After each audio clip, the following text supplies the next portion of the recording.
Yo, what is up, guys? Welcome to the Tony and Dakota podcast. Today, we got two special guests, Alan and Jackie Jones. When I added this into the Google Calendar, I don't know how my autocorrect did that. I did know your name, and the funny thing is I literally looked it up and everything and made sure that I did it right, and then it ended up that. But yeah, we got Alan and Jackie Jones, and so first of all, thank you guys for coming on. Absolutely. Thank you for having us. We appreciate it. Yeah, and the first question that we wanted to ask is, how did you guys meet? Ooh. Good one. So we are educators by trade. Jackie, she teaches ELL, but when I met her, we met at a conference, an educational conference in Tennessee, the Gaylord. I don't forget what city. Opryland, I think. Yeah, Gaylord Hotel. So we went with our own schools. Wow. And we're both Fort Wayne Community. Yep. And, of course, at night we were hanging out with people from Fort Wayne Community. You know, you go to Nashville. Yeah. Yep. But, yeah, so we met that way. Yeah. Wow. Oh, well, we can get a little deeper than that. No. So she's giving you the kind version. She's like, no. So we meet, and I have my crew, and she's with her crew, and I noticed her, but I didn't want to, seem too thirsty. So, but I'm like, man, she's fine. I know I'm gonna talk to her. So How long ago was this, by the way, just for context? Oh, It'll be 10 years. 10 years. Okay. 10 years. Wow. Yeah. And there's like a 10-year age difference too, I think. That is Yeah, that is true. Daddy still got it. No. So later that day, my instructional coach, I was like, hey, who is that? Man, put me on, introduce me, something, whatever. Yeah. She's like, okay, whatever. And she talked to your people. Your people talked to my people. And, yeah, been together ever since. Ever since. Wow. Yeah, we came back in. Yeah, it's interesting. I just diving in. It was funny because at that point in my life, personally, I was at a weird place. One, I was having my first daughter. Wow. During that time. Yeah. And I knew I wasn't getting married. Mm-hmm. It wasn't that situation for me. But definitely in a low place, weird place where I was just like, praying, like wanting, that companionship, that, praying for more. And I tell her all the time, I prayed for you. Yep. And it's the truth, And I think it was at the point where I just let go, let God. Mm-hmm. That was the eye-opening point for me, and then I felt like it was right on time that he was like, here you go. When you're ready to receive it, then boom, I'm gonna hook you up. Yep. And he hooked me up. That's awesome. So that now I got a question. Then does that mean that you believe that he was brought to you by God as well? I mean, I do. I think so because I'm kind of was in the same situation. I had always lived with girlfriends, and then I finally had my own place, and then I did move. I actually moved back down to West Central. So when we met, I was living in West Central, and crazy that all of our rentals are now in West Central. Yep. Or majority. But, yeah, it was just, I came to Nashville a little brokenhearted, and I'm like, and then we met, and we literally have been together ever since. Wow. Yeah. That's awesome. Yeah. Have you been thinking about investing in real estate? It's not like what you see on HGTV. We created a course to show you how to really invest and create a profitable flipping and wholesaling business. We give you marketing strategies like how to pull lists, who we target, and where we find the money. We go over sales, which includes live calls and negotiations, scripts, role-playing, and so much more. Everything that you need to know to flip houses is in this course. And if there's anything that we missed, we will create a video to answer your specific question. This knowledge has made us over $1 million, and we're selling it today for just $997. Click the link below. All right, so then I want to go back to your guys' your history. And so Tony always has a phrase. Yeah, everybody's just a kid from somewhere. Mm-hmm. And so how did you both grow up, and what was it like growing up? Like what beliefs did you get from your parents, and what inspiration did you get from them? What was your immediate community, I am from Ohio. Oh, wow. So, yeah, just over the border, Brian. And I used to race go-karts there. hey, okay, maybe that racetrack. We might have been at the same racetrack. That's cool. I mean, there's probably only one. But, yeah, Bryan, Ohio. I am one of 4. My brother's the oldest. I'm the oldest girl. Grew up in sports, cheerleading, gymnastics.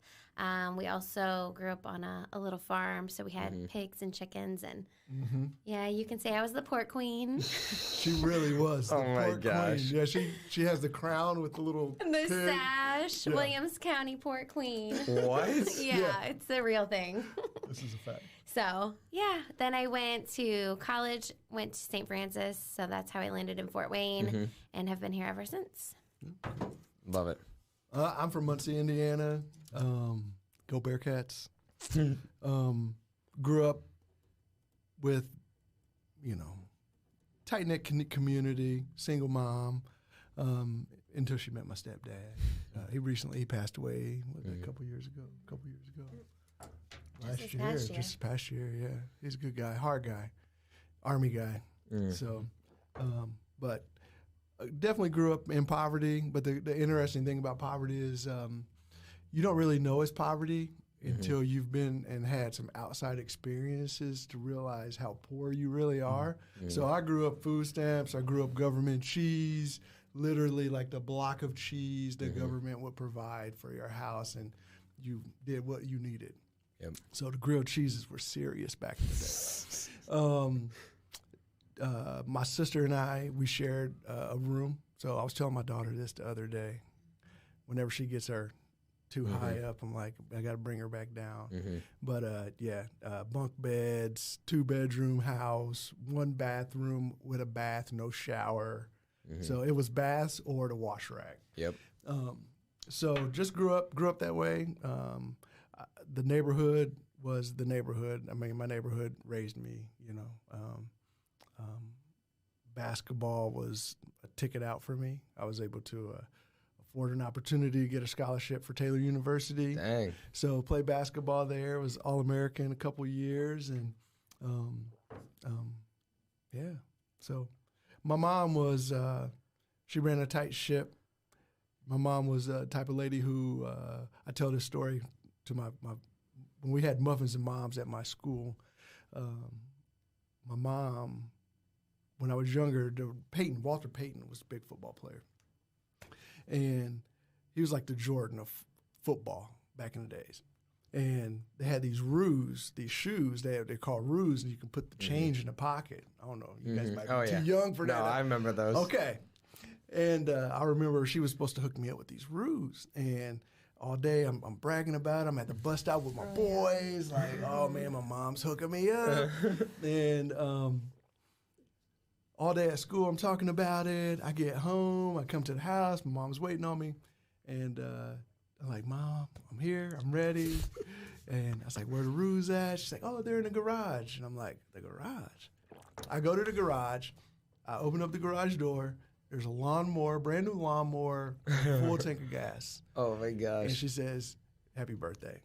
And not only did she give me a brand new lawnmower and gas, but she went to every neighbor on that block and set it up for me to cut their grass. Wow. So that was like, Hard Knock Life 101 with my mom.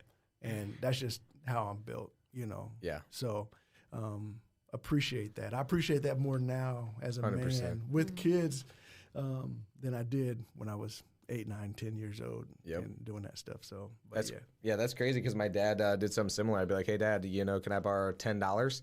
And he's like, sure, I'm going to need you to mow the lawn or do the dishes or do this or whatever. I'm like, all right. And then most of the time he wouldn't give me the money until I already did it. But then once I did it enough times, he'd be like, all right, here's the money. Here's what I need you to do. And then he would at least front the money, and he knew that I was going to get it done too. So it is interesting how that, I didn't even think about it at the time. I wasn't mad or anything like that. I'm like, all right, done. That's easy. Like, I'd rather have the money, so I'll do this thing. And so. And on top of that, it's when you get the money, I got the money to go buy those roos or those Jordans. Yep. I don't want to spend my money. Yeah, 100%. 100%. Yeah. So yeah, there was all kind of lessons in there. Man, I hated her during that time. Like, Mom, what are we doing? That's what I was gonna ask. Is Yeah. if in the moment you were actually upset, or you were just like, all right, let's go. man. I got this. Salty. Yeah. Yeah, frustrated, and really didn't understand the bigger picture. But that's what parents do. They've had those experiences, and I think being able to capture the opportunity to think of what's down the road. So let me invest in my son so that he understands X, Y, and Z. He understands the value of a dollar. He understands the value of relationships with those people's grass that I cut. Yep.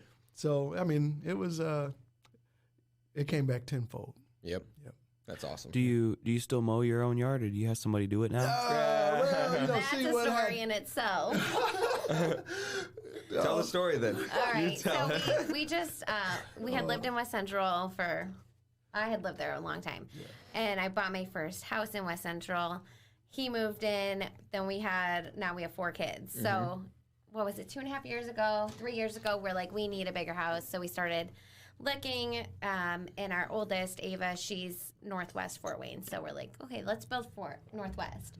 So we moved into the new house. It took forever to get that first grass. Oh, man. You just Came in, Alan's so grass. excited. So much different when you have dirt, and it's like, man, I can't wait to cut the grass. Yeah. Like, I'm like, He bought a lawnmower. He's like, my we gosh. had a lawnmower. He's like, we're gonna Get a sell nicer that one. one. We're gonna get a nice one. Yep. had to upgrade. Buy Yep. it. He does his first couple cuts, and then the lawn turns yellow. Oh my. So, I mean, I've never been in a situation, one, to be able to afford to build a new house, new home. Yeah. Right. So I was thankful for that.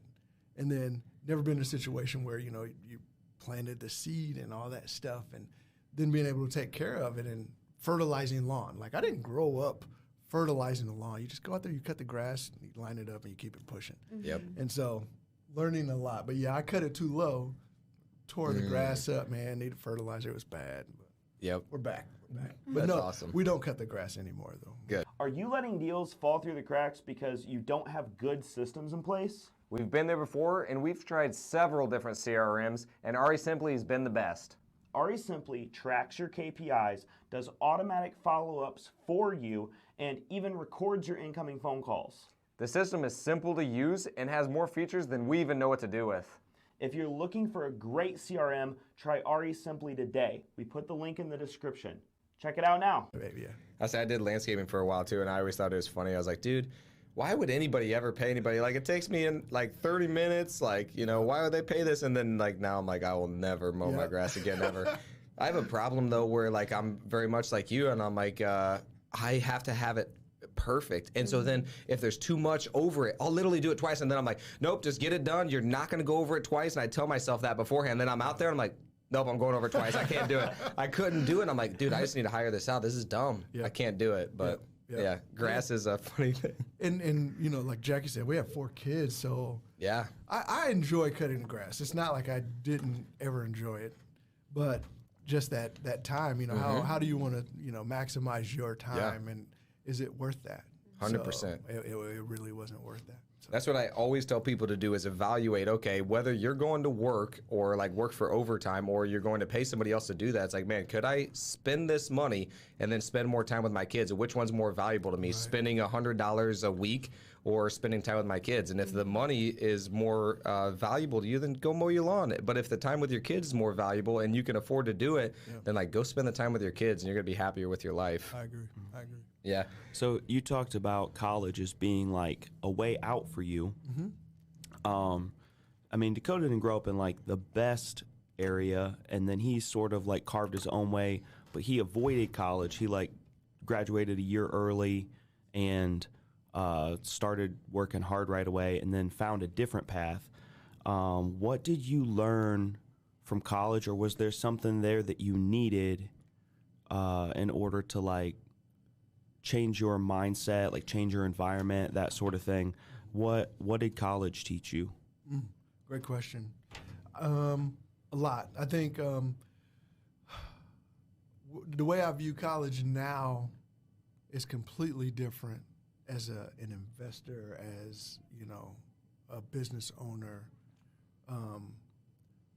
from when I went to college as an athlete, you know, under 21, and I haven't seen the world yet. So kind of twofold. For me, it was an escape. You know, like I mentioned, basketball was my way out. It was my way out of poverty. You know, I was able to get a scholarship to go to Taylor University, play there, be in a Christian-like atmosphere, and just be around like-minded people for the most part. Nobody's perfect. So that was great for me during that time because the trajectory that I was going it could have gone a different, you know, many different ways. So being able to get into a safe place, even though it's kind of a bubble, it changed my trajectory. And so being able to build relationships I still have to this day was awesome. Then being an educator, a teacher, a principal, I looked at college differently because I know now that college isn't for everybody. You know, everybody does. You don't need to go to college. I think that it's great if it's for you, but you know there are different careers. Man, Lord, man, give me an electrician, a plumber, a roofer, any day of the week. And you know, I want to make sure even our kids, you know, they understand. You know, college may not be for you. You're going to do something, but you know, it's not the answer for all things. So now, as an entrepreneur, owning properties, we understand like, man, you don't need that. But it just depends on where you are in your life. You know, your trajectory. You know where you're headed. So. Yep. What did you feel about when you went to college? Did you feel like it was like a necessary thing or like the only way to succeed, or has your perspective shifted? I think I knew as I was in high school that I wanted to go to college. I originally started as a nursing major. So I did that for 2 years. And then it was all kids, though. Like, if I was going to be a nurse, I wanted to be in the peds. So it was all revolving around kids. And I've always had a heart for kids. And, 2.5 years into nursing major, I was like, okay, one, this is hard. I confess anatomy, too. Anatomy was the hard one? I think I it took was anatomy twice. Yeah, I was just like, okay, I like kids a lot. Like, let's try the education route. Yeah. And, I mean, it was the best decision for me. I got right in, and once I started my student teaching, then I also got my degree in special ed. So,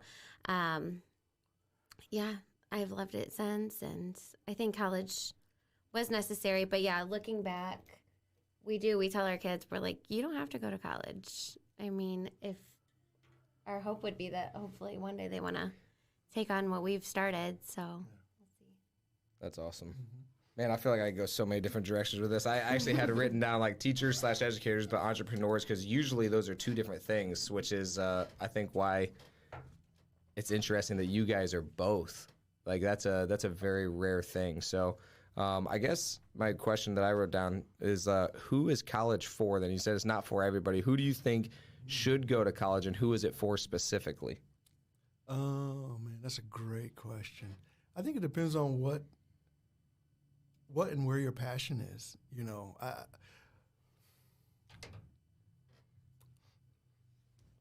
as an educator, it's interesting because you can see like students and kind of see like their trajectory. You know, man, I definitely gotta go talk to Tony because, man, I'm worried about the direction that he's headed. You know, so you're able to see the paths that they could go to. And then you see other students where it's like, man, you know, they got it. They figured it out. They figured it out early. They're focused. And I want to make sure I touch them and connect with them, but they're going to be okay. So it just depends. It depends on, you know, that person's passion, what they ultimately want to do with their life. And a lot of times people don't know until they're at a mature place to be able to say, hey, I want to be a teacher, or I want to be a business owner, or I want to be a physician. So I think it just depends on their, you know, what their passion is. I think once you figure out your passion, then that would dictate, yes, I need to go to college because I need to have a degree in order to pursue this profession. Or I don't need college. I need to go here to get my journeyman's card or whatever the situation may be. Yep. Yeah.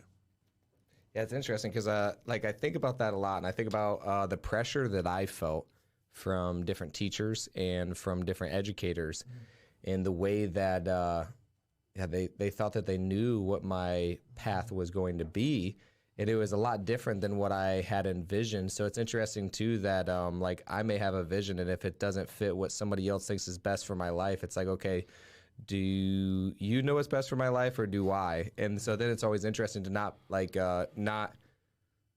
cross that either, where it's like, man, you could see them going down a path that like you don't necessarily think is what's best for them, but maybe it is what's best for them because it's going to lead them down this other way. So that's what's always hard for me, is like, obviously we don't want people to go through pain, suffering, especially like our kids, or like whenever you're, are a teacher, it's like, dang, but sometimes like letting people go through some hard stuff is like the best thing that they could do too. So it's an interesting line that I always thought would be very difficult as like a teacher, and then obviously as a parent, even harder. Well, what's interesting is when I went to college, they still didn't have like good smartphones yet. So, I mean, they had like it was a lot of, like the flip out keyboards and stuff like that. Yep. So when I was first getting ready to go to college, I wasn't getting influenced as much by the entrepreneurial, by like the personal development side of things.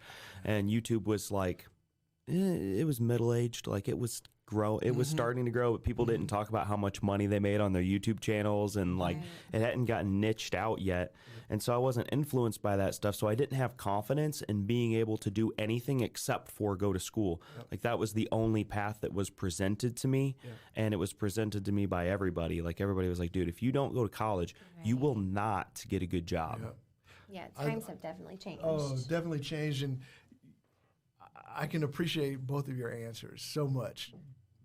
So, in my role as principal, really working with adults, teachers specifically, so that they wouldn't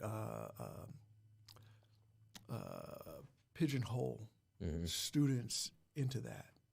A lot of times, sometimes there are educators out there, not the ones that I've worked with, but there are educators out there who are limited in their knowledge base.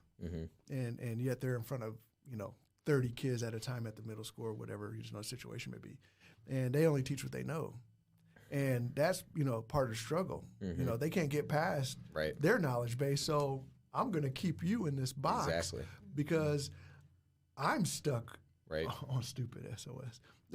I'm stuck here, and so because I'm stuck here, I can't elevate you to where you could be. Right. It's not possible even in their mind. That's exactly right. Yeah. Exactly right. So, it's interesting, and that's not fair. So I think as educators, man, such an opportunity to be a huge influence. You don't have to know everything. Right. I know I don't. Right. But you got to be able to facilitate the learning. Yeah. So, exactly. I love that. Yeah. If you can facilitate that or provide opportunity, then I think that's the key. Yeah. So how do you guys do that individually? How do you guys facilitate that? Like, what's a good way that people listening, like as either educators or as parents, or like I think everybody is like leading or teaching somebody. So what's the best way to facilitate the growth without, again, putting people in a box? I really want answers from both of you guys on like the best ways to do that if possible. She's like, no. Man, I can go 1,000 different ways with that. I would say as a father, my daughter. So my oldest, like I said, I play basketball. I know a little bit about a little bit. And I've taken her down to Taylor. She's seen my plaque on the wall. That's awesome. Those are cool things. Like as a dad, like, hey, I want to show you this. You go into the locker room, my picture is on the wall. And this is years ago, 2002, right? Yep. And my son's there, and he's mimicking my body movement with the basketball. It was really cool. I wish I had a picture to show you guys. And so, have been there, have experience with that. But when I'm talking to my daughter, who's just now getting into it, and I see her love for the game starting to come out, I'm still like, I'm dad, like dad didn't know how to play basketball. He doesn't know what he's talking about. So facilitating, I have a good friend of mine, actually a former student of mine, Bryce Miles. He owns True Fit, and he does trainings, all that stuff. But now I have him working with Ava, and her attention is different. Yep. her focus is different. And I feel like as dad, I'm sitting back on the sidelines, which is cool. And then I'm able to interject, and it makes more sense to her now. So being able to facilitate, being a place where, have her work with somebody, and then I can come in. And then hopefully it's a place where get rid of that guy, talk with dad, let's get to work. So, yeah. I like it. Do you have anything? Yeah, I think, well, with our kids, so our twins are just turned 4. Yep. Roman is 6, and then Ava is 9. So they're still also young, but I feel like in our house, we talk not only about education, but real estate, probably more than education at this point. And they know, I mean, even the twins, they're like understanding that we have more than one job and that we're constantly moving and thinking about what needs to come next. And they offer to help. Can we go to the workhouse? They call everything the workhouse. Yeah. What is the workhouse? Just any of our properties. Oh, any of them. Oh, Yeah. nice. Going to a workhouse. That's awesome. Yeah. So I think that, and Ava too, she knows, like, she doesn't have to go to college if she doesn't want to. Of course, we would want her to if that's what she would want to do. But, yeah, we're just excited to let them make decisions for themselves when they get older. And I think modeling is important too, whether in all of those things, whether it's education, whether it's at home, whether it's with real estate and working with others, being able to model, treating other people the golden rule, how you want to be treated. And so just moving that way, being humble along the way. So, yeah, that was the hardest part for me was the teachers. I was like, man, you guys are telling me this. And like, I'm looking at you, your life and how happy you are. I don't want to be you. Like, I'm not interested in listening to you. You're not somebody that I want to be like. So then whenever you tell me that, I'm like, I'd rather be like happy and poor than to like go and be this successful person and like end up like you guys. I'm like, you guys are not happy. yeah. But that's what I felt from my teachers anyway. But I think that they were just very unhappy with me because I was very outspoken and Question a lot of things. I can see questioned that. everything. That's good, I though. questioned everything. And the funny thing is, people get very upset with kids for questioning stuff. And then they're like, stop asking so many questions. And I'm like, man, I believe now because I asked so many questions, I'm like where I'm at. And then it was so funny. I was talking to somebody last night and they're like, I think that you think too much about things. I was like, I disagree. I think properly about things because I think about the outcome of them and then I take action. I don't just sit there and think about it. I think about different directions and I think which one's going to be the most strategic, best way for me to get where I'm going or what I want or what God has planned for my life. So if I'm thinking about those and then I'm taking action towards them, like, is that really thinking too much? I disagree. And I think the only way to really be thinking and learning is to ask the questions. So I love it when people are asking questions and like kids, when they're asking questions, I don't get upset. I'm just like, I'll answer them. And then I usually question them. And sometimes the funny thing is they don't want to answer the question. I will just pester them. I'm like, hey, you asked me a lot of questions. You're going to answer my questions now too. And so, but it's funny that, they're just trying to learn. And I think that a lot of people will cut that off, even though I think it's the most like ability to teach people in that moment because that's when they're asking questions is when they're open to the answer. When you're forcing it, it's like they're not. And that's interesting because in education now, more than when I was in school, but now, those are those higher order thinking skills. You want, when I was evaluating teachers, I'm looking at what questions are students asking. How are you creating an environment where it's inquisitive, where students are thinking and want to drive, their questions. Because it goes back to what you just said, they're into it. They want to know more. And how does this, let me make this connection. So, that's the cool thing. We talk about education, being able to see how they're making those connections through questioning. So. Yep. Yeah, and if Dakota wanted to clap back, there's Henry Ford said, thinking is the hardest work there is, which is probably the reason why so few engage in it. Yeah. Wow, that's true, though. Yeah. Wow. But yeah, I think it is very important to ask yourself. So I always say, I think it might have been Ed Milet that said it or something. I can't remember. But the quality of the questions that you ask yourself is the quality of the life that you're going to have. So if you ask yourself certain questions, like some questions, in my opinion, are bad questions. You can ask yourself bad questions. Like I'm sure you guys have read Rich Dad Poor Dad, and like one of his questions that he always asks is like, can I afford this? That's a bad question.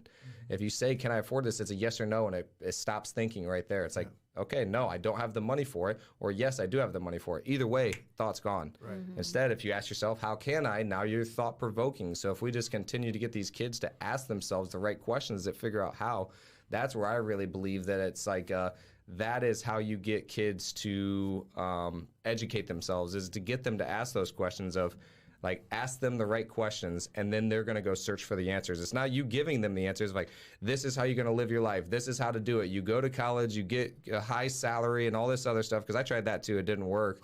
But it's like, if they tell you these things, that's not the way. It's like, it's getting introspective so they can find out what's best for their life, I think is the best way to guide people. It's like, what do you want? What do you think that God has for your life? What are your gifts? And then you can figure that out if you ask the right questions. And so that's what I think the big disconnect is teachers go very broad and they want to teach everything instead of like asking kids where they want to go and then specializing in that, because that's, if you really look at it, those are the people who are successful, the people who found what their passion was and then they went all in on that. Yeah. Find it early. Yeah. If you can. If you can, yeah. Yeah. And even if not, Yep. do it old. Yep. Yeah. But do it. Yeah. But do it. Yep. I agree. 1,000%. So, how did you guys decide that real estate was one of the vehicles that you wanted to put money, time, energy, effort into? Because you guys have quite a few rentals. Maybe you can talk about your portfolio a little bit, what you guys have built, specifically where. I mean, we said West Central a lot, which is one of the, I would say, most infamous neighborhoods in Fort Wayne. It's right downtown, and it's an area I would say I would call it a little hipster now. Like, it's like come back in like this big way to the point where like a lot of, it's like kind of bougie. It's kind of prestigious. Like, It's prestigious. It's historic. It's prestigious. Pinky up. So it's one of those neighborhoods.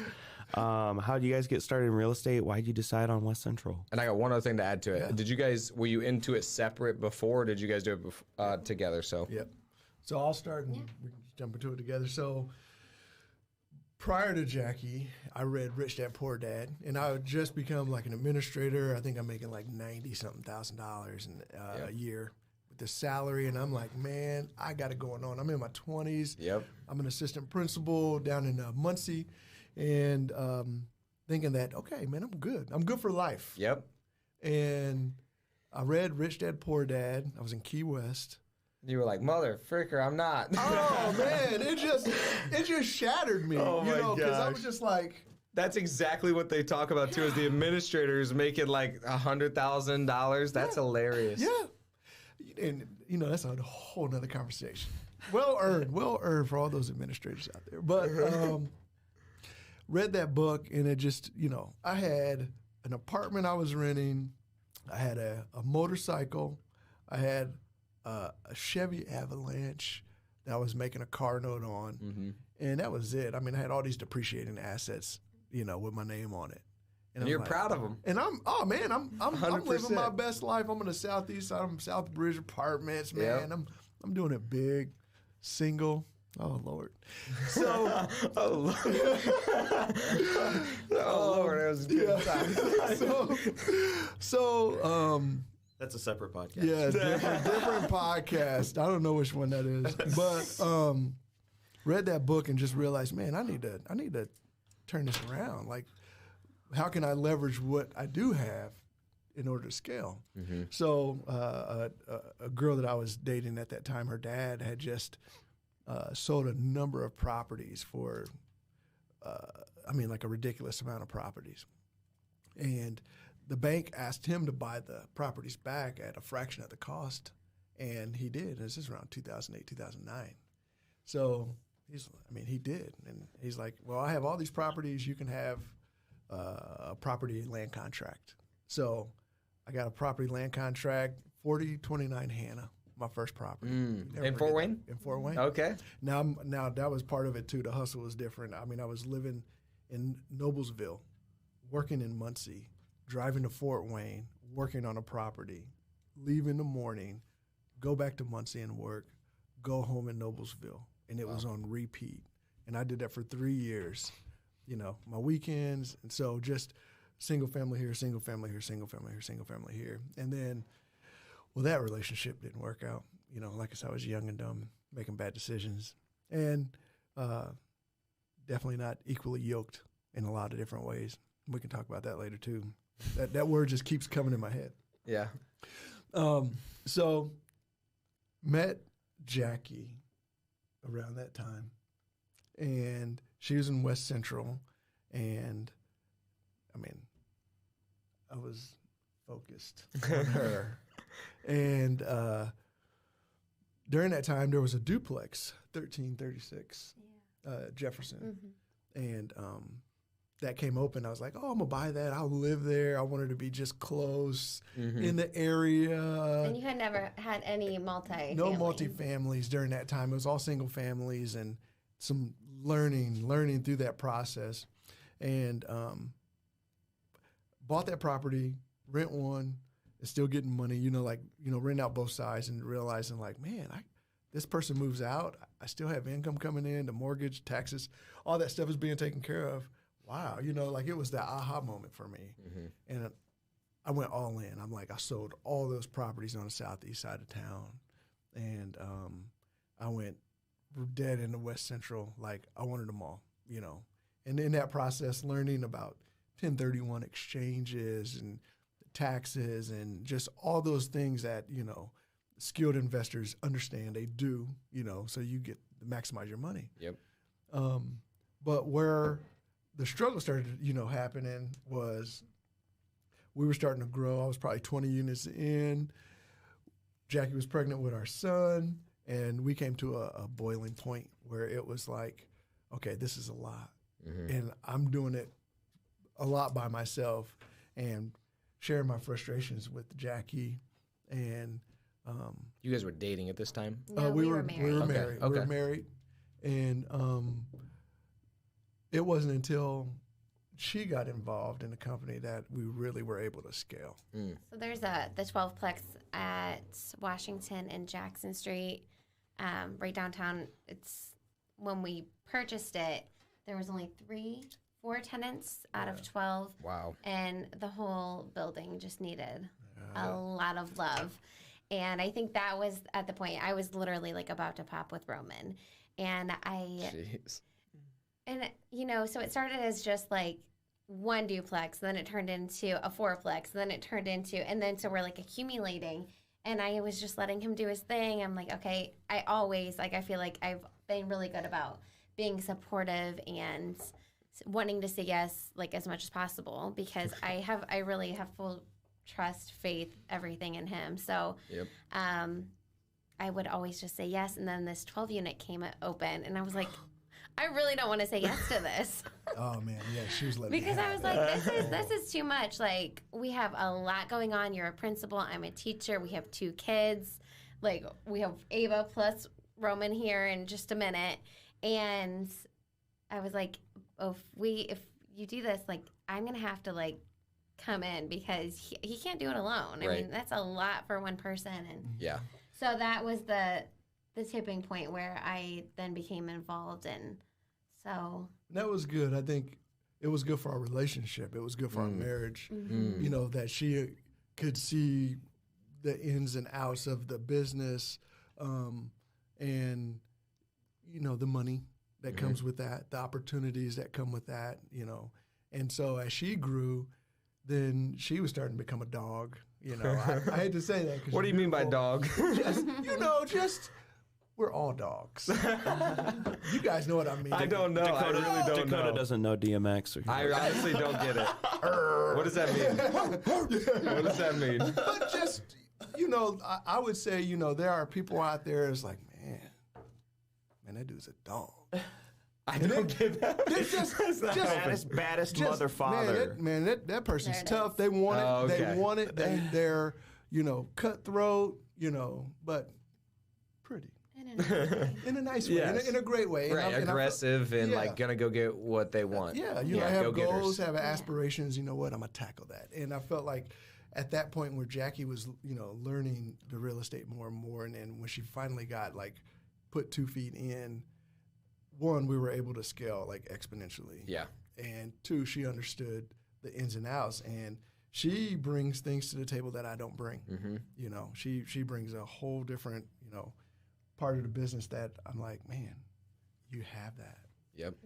Take that. And she manages our properties. We're about 84 doors at this I was point. going to ask that. That's awesome. And it goes from duplexes, tris, quads. We have 2 apartment complexes. Yep. So, and we're learning. Every property's been a new opportunity, new learning opportunity. And so I lean on her a lot.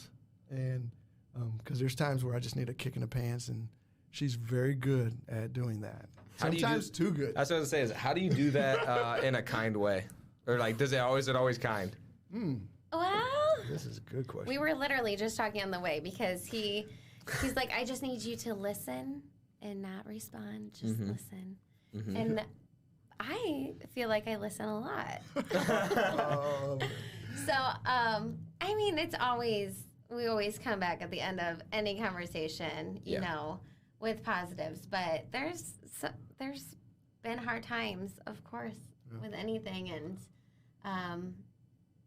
I think he brings so much to the table that I wouldn't bring to the table, and vice versa. Like, I'm much more, I don't know, say organized, but just like with our leases and, the like detail, attention, detail oriented. Yep. Yeah, for and sure. he's the one that like acquires property. So Yeah, I always tell people too, I'd rather, and I told my mom this actually, I was like, I'd rather have you say it to me poorly than not say it at all. Like, Right.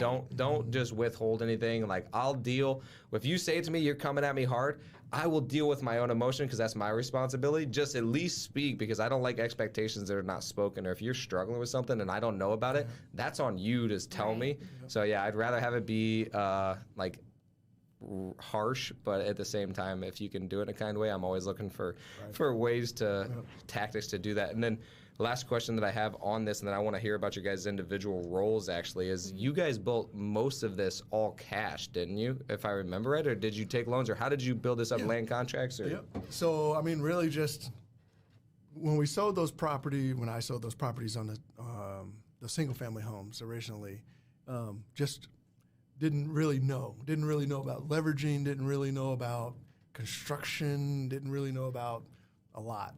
But I just knew I needed to be in that space. So, using money, using credit cards, man, I took out part of a 403B, some retirement accounts, just to make it work. And then finally, I think Brandon Stephen Group, he's huge. I mean, if I could probably say who's been like the most influential on our success, I'd probably say Brandon. Wow. He just connected us with the right people at the right time where we were in our growth. I think he wanted us to be successful, so he kept giving us opportunity. Wow. And so just learning through that, but being able to learn how to leverage safely, not, getting in and over our head, the bridge construction loans, learning that 1031 cost seg now is, we're learning and growing through that. Yep. So just finding all those ways, those loopholes that we want to take advantage of as investors. So it's just been and then the bank. in the bank. Yeah. The relationship with the bank has been huge. A lot of it's, small, local. Yep. And so just a lot of our business goes through there, and just having those relationships and networks. And What bank do you guys work with the most? Bippis. Bippis, nice. Bippis State Bank, yeah. Yeah, I was playing cash flow with my daughter, which is from the Rich Dad Poor Dad company. Yep. And something that I forgot that I just recently got the information again, and I was like, oh yeah, that's so true. Like the number one expense, a lot of times, like from books like Set for Life, it was like, oh, everybody spends a lot of money on their housing expenses, and it'd be best to house hack and that sort of thing. But they were like, Robert Kiyosaki is always ranting about something on social media and like a really scowling sort of tone. Oh, yeah. And he was like, the rich don't pay taxes.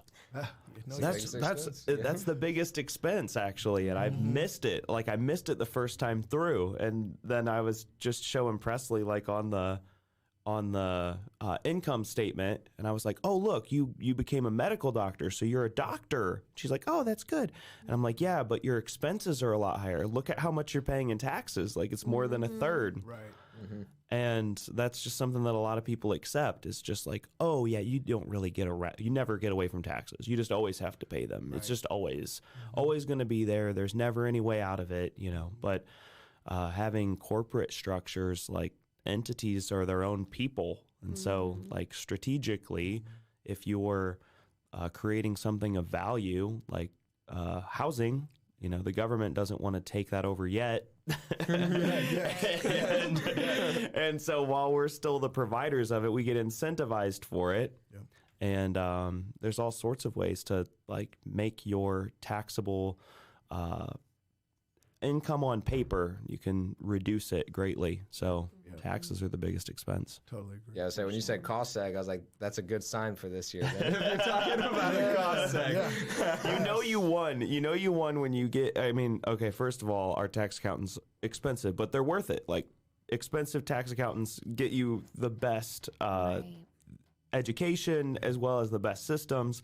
And basically, if you pay your tax accountant a lot of money, you get to them at the end of the year and they go like, okay, because of these few things that we did, how much money do you guys want to make on paper? That's basically like, you won. You won this year. Yeah, I want to hear about your guys' tell the listeners, because a lot of people probably don't know what a cost seg is. So if you want to explain what a cost seg is and why you had to do that this year. Well, the first time we've ever done a cost seg was this year. Yep.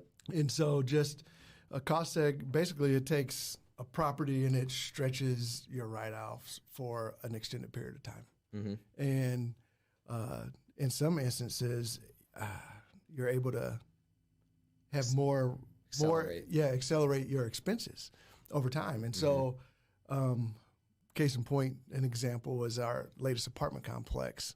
And talking to our tax accountant, she highly recommended doing that cost seg. And not only doing just that cost seg, any property that we bought this year, she's just wrapped that all up, do it. And I never thought doing a cost segregation study with like a duplex but it all matters. Yeah. You know, especially if your income is accumulating pretty quickly. So we'll see. I mean, I've never done one. I've never been on the back end of it to see like the effects of it. So I'm curious, you know, once we start diving into taxes a little bit this year, what that's going to look like for us. That's awesome. Yeah, but glad to be able to be at a place where you can do that. 100%. Yeah, and the only way that you can do it is if you had properties. So, like, that's the cool thing, too, is properties that you're going to keep is, like, long-term rentals and stuff. Right. So, yeah, you guys positioned yourself in order to do that. That's the funny thing that people don't think about either. They're like, oh, these people, all these rich are just getting rid of all their taxes. Like, no, they position themselves in order to be able to do that. It's not like you can just, like, lie about your income and then, like, now you don't pay taxes. No, you put yourself in a position, bought certain things for that, so. Yeah, and just to give you guys an example, if you're listening, Dakota and I, you know, our purchase price on all of our assets might be like $4 million. And of course, we leverage more than what we bought them for. So I think our leverage on it's like $5 million. But let's just take $4 million purchase price divided by 27 and a half years. It's like $140,000 or like $70,000 each, basically, that we can write off every year for the next 27 and a half years. However, you can bonus depreciate or move the schedule up. So there are certain items that once identified, you can depreciate over 5 years. You can depreciate some over seven years, and then some over 15. Is that the last tier? Yep. So basically you take that 27 and a half years and you're going to get less depreciation later on in life, but like, wouldn't you rather have it now? It's like, you know, get all of your money back so that you can reinvest it, so that you can bonus depreciate all that so you can get all your money back so you can reinvest it. It's like, how quickly can you receive your money back? So I think we're above 200 after you did that, right? Like 260 or something like that. Yeah, I mean, we can basically write off everything, so that's good. We're gonna have to pay a lot of money in taxes, and then that strategy helped us out a lot too. So it was pretty awesome. I was like so happy, because it's stressful, honestly. Like that's another funny thing, and I don't know if you guys experience this, but you can be making a lot of money and then not actually have a lot of money in your bank account. Oh man, that is a fact. I remember, gosh, she talked about our first apartment complex when we did that. Got a bank statement I remember putting it up in that wall in our bedroom, and I think it was under $1,000. Yep. And I'm like, what? Yeah. I'm still a principal. Yep. You're still making money. Yeah, Other ways. I mean, because it was like, and I think part of going back to an earlier question, part of Jackie's frustration was, where's the money at? We have all these doors, and where's the cash? You know, the perception is different. You know, like anybody on the outside looking in, like, oh man, they have 20, you know, whatever. Oh, they banking. Yep. Like, no, man, I'm broke. Yep. You know, and I hope to continue to move that way. Right. But Jackie was like, okay, I know you're doing this. I know we're investing this. You just use, you know, your retirement account and this to invest. Where's that money at? You know, like help me understand. And so it's just like building like this powder keg. Yep. And when you're ready to blow it up, it can blow all the way up. 100%. But the longer you can keep it tight and knowing once I set this fuse, it's going to blow up. And I think that was just kind of like my mindset. And I was trying to get her at that time to understand that. And we just had some struggles. But yeah, after you show her on paper and stuff, I'm sure it makes more sense. But that's pretty cool that I've never heard that analogy. That's a good analogy, though. It's like investing again for the long term, because real estate is long term. You think that you're making all this money, like you are making money, but you don't actually see it all. And that's what people don't get either. And I talked to our private money lender yesterday. It's interesting how you can make a lot of money on paper and legitimately have not a lot of money in your bank account. Like people really think that we're just like messing around with that. Like, yeah, you can even have money in your bank account and you're still broke because you know it's going to be spent very, very quickly, especially when you get into bigger deals like what you guys are doing. And I remember when I was at the dealership, it was so funny. I'd always show them all my spreadsheets and stuff. Like, I don't want to see your spreadsheets. Show me your bank account. I'm like, the spreadsheets is where it's actually at. That's where the money's at. And they're like, yeah, but this is all like, they think it's all made up and hypothetical. But again, yeah, like you said, you're just building it and you know that it's going to blow up eventually. And like, yeah, that's awesome. That's a great analogy for that. Yeah. We're still learning. But yeah, that I think people get it misconstrued though, like, you know, because you have these properties, like, man, you're balling out, and I'm like, nah, balling on a budget right now. Yeah, exactly. Yeah. So, I can't remember who it was on like the Tonight Show or something like that, but they showed a picture of like, I think it was like the Three Migos and then like Ellen DeGeneres, and she had like $20 in her wallet. She was holding up a 20 and they had all this cash. And they were just like, she's the richest person in that picture because she's got like portfolio income, she's got investments, she's got all kinds of stuff. And then I think it was Tosh.0 or something like that. So then he brought up all of his stuff. He's like, so I have $4 million in a 401k. I got this, like, I got this. I got these rental properties and like this stuff that I'm depreciating. And I think I have $1,700 in the bank right now. Yeah, I get it. Well, you know, I think about all that and think about what we're doing, and I think about our kids, and like, man, they're going to be pretty good. Yeah. You know, and Jackie sometimes she gets on me because she has to remind me. I say she's my rock and I'm the kite because, you know, I'm this vision. Oh, we can go this way. We can do this big. She's like, come on back down here. Yep. And she reminds me daily that she's the rock. And, Dude, sometimes you need that. Yeah, oh, for sure. Because if she wouldn't hold me down, I'd fly away. Yep. But with our kids, you know, a lot of times, you know, we just started stuff like wills and trust and things like that. Yep. You know, like that's recent. Crazy. And it's scary to think about, you know, like, I'm like, I'm a young 40. Yep. But, you know, never thought of that stuff. And so we're at that place where we have to be thinking of that. But then also, like, what happens to this if we passed away? You know, like, how will our kids be able to take advantage of what we've been able to start and hopefully continue to accumulate? So we're learning that. We're going through that process currently. Love it. That's huge. Yeah. That's awesome. All right, we're going to get into some closing questions. I'm going to ask you guys, I wanted to go into your roles a little bit more, but we got another question that we're going to ask. So what is the greatest lesson that you have ever learned? And I want to hear from each of you guys, like the greatest lesson that you think you've learned in your lifetime. That could be real estate related or whatever. Jackie first this time. Yeah. Jackie was like, no, I can't answer. She's like, no, let him go. I got to think about this a little longer. Hit me with all these questions. Greatest lesson. I don't know. I think just slow down, be thankful. Like, I feel like we're always moving so fast. We're always thinking of the next thing. We're always just moving. Yes. And I think it's just important to slow down and enjoy where we're at.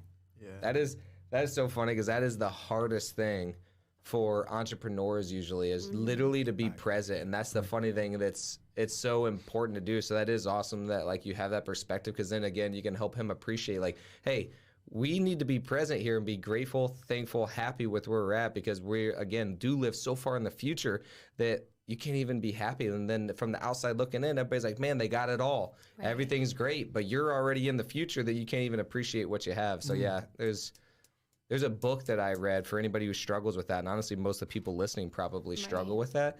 It's called The Gap and the Gain. And it talks about how like a lot of people live in the gap instead of looking at the gain from where they've been. So yeah. I like that. Like that. I had to check that book out. Yeah. That was good. And that's her. That's what she brings. Yeah, that's amazing. Yeah. She's always like, enjoy it. We work hard. Go do this. Go do that. I mean, she even shops for me. You have to have that. At this point. She shops. Like, oh, it's pretty bad. Like, man, sometimes I got to get on her because she gives me like this dad stuff. Yep. I'm like, sweetheart. Like, I got him like some shoes from Target. He's like, what? Like, no. Like, it's not going to work. Like, The North Face. He's wearing the North Face. That's how you know you made it. no. I would say lesson learned. God, man, I can go 1,000 different ways. Lesson. I would. One of the things I just talked about being equally yoked. You know, I think in anything that you do, any relationship, whether it's a relationship with a person, whether it's a relationship with a business partner, your maintenance man, you know, like you have to be, you know, cut from the same cloth a little bit. You know, like the vision has to be the same for everybody. Everybody has to understand their role or it all sinks. And when you try to connect with others that aren't on the same page, that's where challenges lie. And the growth stops. And so, you know, I go back to my wife, you know, she was great for me because once, you know, like I said, I prayed for her. And when she came into my life, I felt like a weight had been lifted. And that's when we first met. And then even in business, when she finally was able to get a deeper understanding of what was going on in the business, man, she brings skill sets that I don't have. And a weight was lifted, and we were able to elevate because of that. And so we really want to make sure that whether at home, in our business, or in the work that we do, you know, being around people that are cut the same. Yeah. So, yeah. I love it. Yeah, we actually have that. Just had a good friend actually that it was like, hey, I can't align on this, unfortunately, because like our values don't align and like we don't see the same vision. And like, you know, while you do have certain skill sets, it's not matching up with the skill sets that I think that we want to bring this thing to. So it's a hard conversation, but yeah, I think it is more important than like get into it. Know that it was probably not going to work out anyway. Then there's now frustration or there's an expectation that was unspoken. And then, yeah, so I think the values have to align. At least in that relationship that you're going to have. Not all of the values have to align, but if you're going to have a lot of these in like that certain area, then they do. In a relationship, obviously, I think all of them need to align at that point. In a business partnership, like I would say 90% do, an employee-employer, then like 80%, and it's got to be like certain ones. But yeah, I think the values is the most important in their vision. Like if the vision isn't going to the same place, it's like, what's the point of even doing this for a couple years if we're not going to the same place? Yeah, we're going in two different directions, and this isn't going to work. You're going to Saturn, I'm going to Jupiter. Like, this isn't. Yeah, working. we're only going to be in the same place for a little amount of time, so let's just cut it off now. I agree. Yeah. You want me to ask the question? Yeah. I feel like they're going to have a similar answer for this one as the last one. I think they went real deep on the last one. We'll see if you guys come up with a different answer for this, or maybe we'll change up the last question. But, well, I guess for Alan, it's not going to be as far into the future because you're a little bit older, right? So, I was asking We this remind one. him daily. Oh, okay. Ouch. Well, what was your favorite, best, or most interesting failure?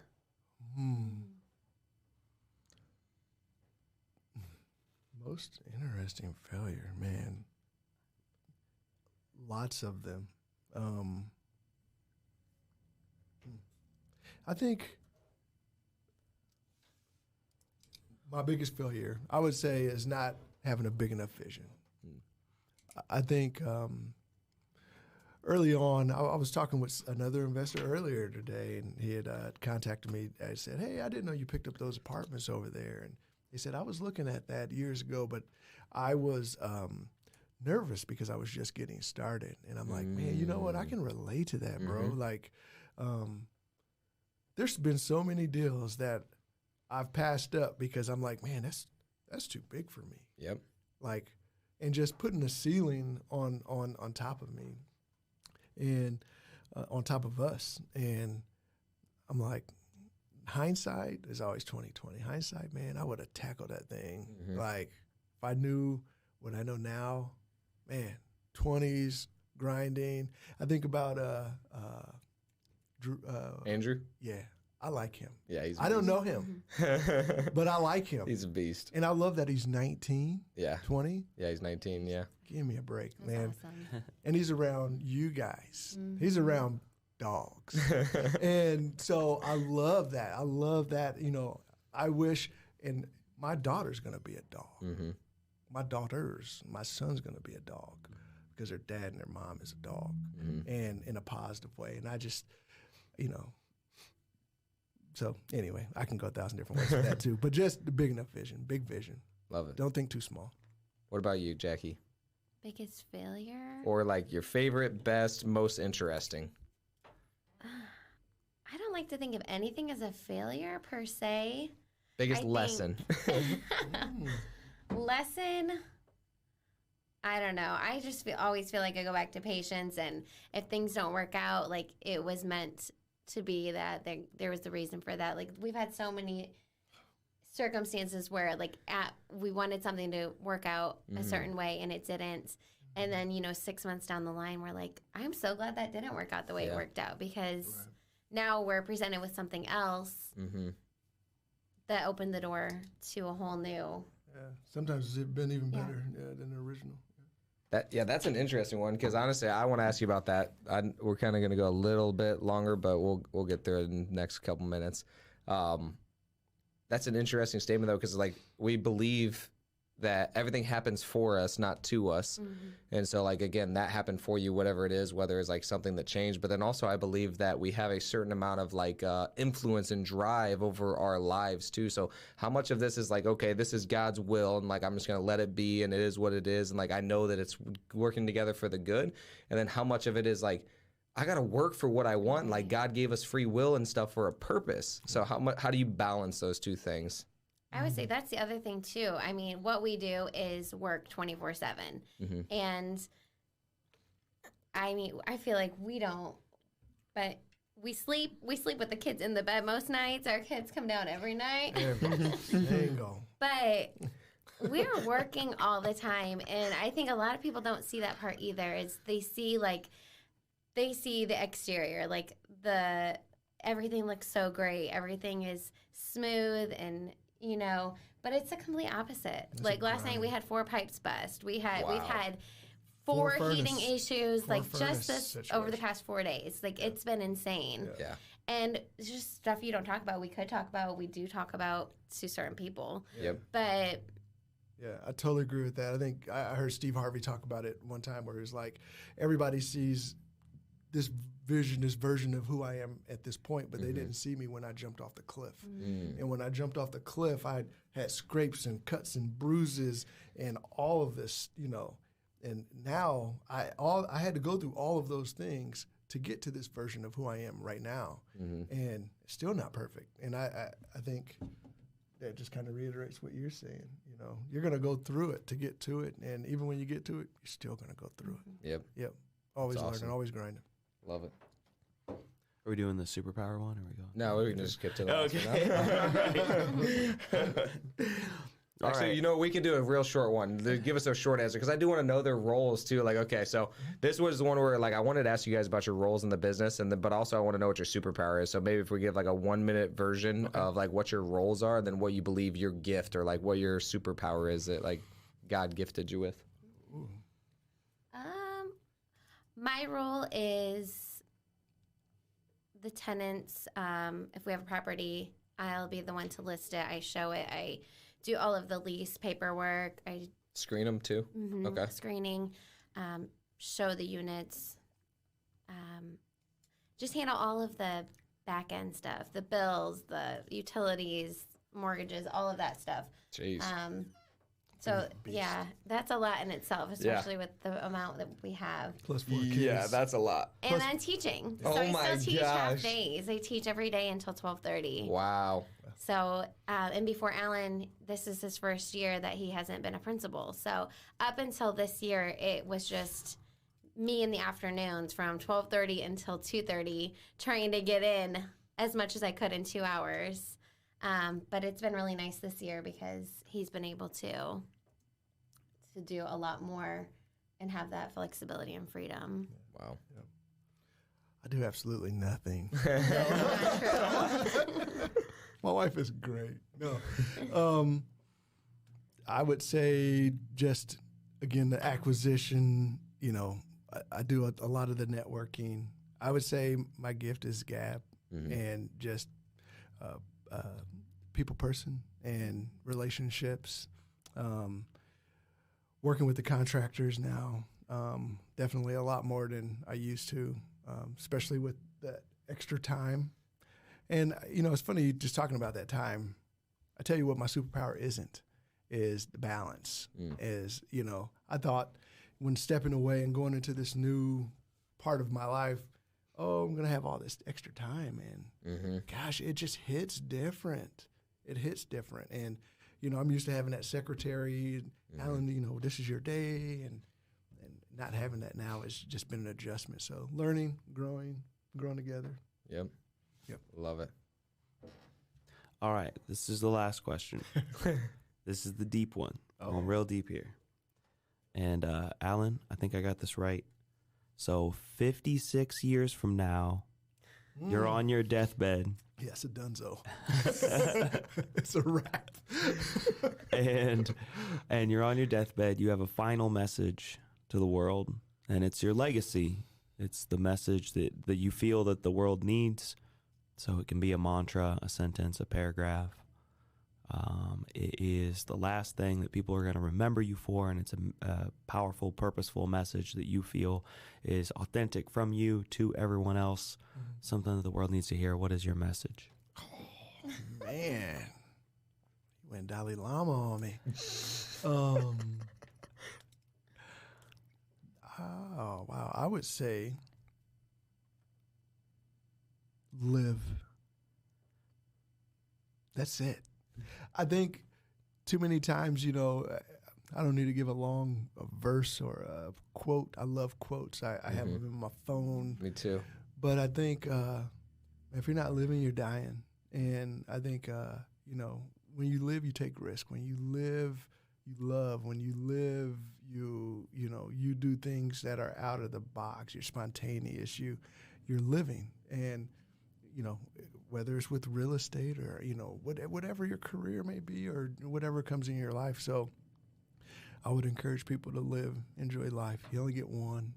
And so simple. 4 letters. Love it. All right, Jackie, completely different question.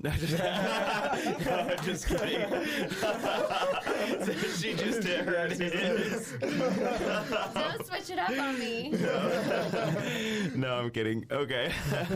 So maybe like 66 years into the future. Killing him. When you're on your deathbed, like long after Alan's gone, you're like, I'm just hoping to get to next year. We have to die at the same time. Yeah. All right, so 56 years. Wait, you guys can catch like Alan just died. You heard his. He said live, and you decided to not do that. COVID 74. You both got it. You were tired of listening to Alan. There we go. And you're on your deathbed. You have a final, purposeful, positive message that you feel that the world needs to hear. It's your legacy, your mantra, a sentence, a paragraph, your Dalai Lama moment, as Alan suggested. And so your final message to the world is this. I mean, mine is very similar. Just be thankful, be appreciative, be kind. You just never know what anyone's going through. So just be kind, I guess, is what mine would be. So sweet. Love it. I try. Yeah. I like it. All right. So last question is, how can our listeners get a hold of you guys if they have a property in West Central that they want to sell you after they bring it to us and we passed on it? Oh. No, just kidding. Yes. That's another problem, though. We don't have a website. We need a website. Or an Instagram handle or a Yeah. phone number. I phone mean, you could number, even give whatever a you phone want. number. Yeah, we just have, usually it's word of mouth, honestly. We have really good people that we've met along the way, friends, family. But you could always call us. My number, am I giving my number? Yeah, you Sure. 419-553. Wait a minute. Hold on a second. I can't have some random people just calling you. No, I'm just joking. I'm sorry.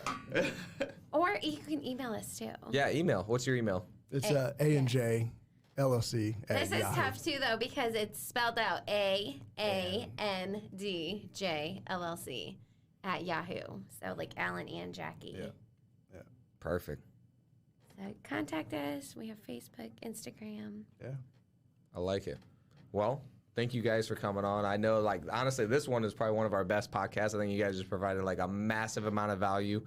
So, yeah, I just want to say again, thank you guys for coming on. Thank you for your beautiful relationship that you guys have. Like, I think your partnership is very unique, and I think that a lot of people can honestly get a lot from everything that you guys said. So, Yeah, man. Yeah, We thank you guys for appreciate sharing. it. Appreciate you guys, too, man. I know people, I tell somebody the other day, it's like, yeah, man, asked us to go on do the podcast, and, man, I can't wait till they ask me. So I That's know, awesome. in our circles, people are looking, they're listening. I appreciate what you guys bring to the table, so definitely want to give you guys roses, too. Yeah, you thank guys, you. I love your hustle. I love your grind. I love what you guys have built. You guys are killing it, so keep it up. we're dogs. Dog. We're are. dogs. Well, thank you guys for listening. If you guys got value, which I know that you did, please like, comment, share, and we'll see you on the next one. Peace.